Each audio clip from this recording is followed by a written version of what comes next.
સુરેન્દ્રનગર જિલ્લાના લીંબડી તાલુકામાં આવેલ મીના સોના ચાંદીની લૂંટ અર્થે આવેલ 3 વ્યક્તિઓ દ્વારા દુકાનદારને માર મારી નાસી ગયા હોવાનું સામે આવ્યું છે। ત્યારે આ મામલે મળી આવતી સમગ્ર જાણકારી મુજબ વાત કરવામાં આવે તો લીંબડી મોટા દેરાસર સામેના રોડ ઉપર આવેલ મિલન જ્વેલર્સના વેપારી મિલનભાઈ વિનોદભાઈ ખીચડિયાના જણાવ્યા પ્રમાણે જો સોની છે ત્યાં તે 11 વાગ્યાની અરસામાં તેમની દુકાનમાં કોઈ 3 વ્યક્તિઓ વીંટી ખરીદવા બાબતે આવેલા, ત્યારે એક વ્યક્તિ દ્વારા વીંટીનું માપ જોવામાં આવતું હતું, ત્યારે બીજા વ્યક્તિએ દુકાનનું શટર બંધ કરી મિલનભાઈ પાસે 50,000ની માંગણી કરી હતી। ન દેતા એક વ્યક્તિ દ્વારા હાથમાં પહેરેલ કડા દ્વારા માથાના ભાગે તેમને ગંભીર ઈજા પહોંચાડવામાં આવી હતી। ત્યારબાદ આ ત્રણેય શખ્સો ઘટના સાથે નાસી છૂટ્યા હતા। ત્યારે ઈજાગ્રસ્ત મિલનભાઈને તાત્કાલિક સારવાર માટે લીંબડી સિવિલ હોસ્પિટલમાં ખસેડવામાં આવ્યા હતા। ત્યારે લીંબડી સિવિલ હોસ્પિટલમાં આ બાબતે MLC નોંધવા પામી હતી। ત્યારે લીંબડી સિવિલ હોસ્પિટલમાં સોની સમાજના ટોળે ઉમટી પડ્યા હતા અને આ બાબતની ફરિયાદ કરવા માટે લીંબડી પોલીસ સ્ટેશન જવા રવાના થયા હતા। તેમજ આ બાબતની જાણ લીંબડી પોલીસને થતાં લીંબડી પોલીસ પહોંચી આવી અને આ લૂંટના ઈરાદે આવેલ વ્યક્તિઓને ઝડપી પાડવા હાલ ચક્રો ગતિમાન કર્યા છે।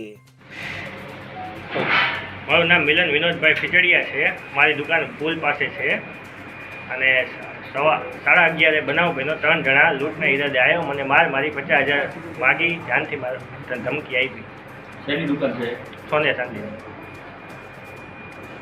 મારી દુકાનમાંથી કેટલું લઈ ગયા, શું લઈ ગયા મને ખબર નથી, મને મારીને પાડી દીધો। મારી દુકાન કેટલું લઈ ગયા, મને મારીને પાડી દીધો, ખબર નથી મને કેટલું લઈ ગયા। આમ જાણીતા લાગે ખરા તમને? ના ના, શું વાહન લઈને આવ્યા હતા?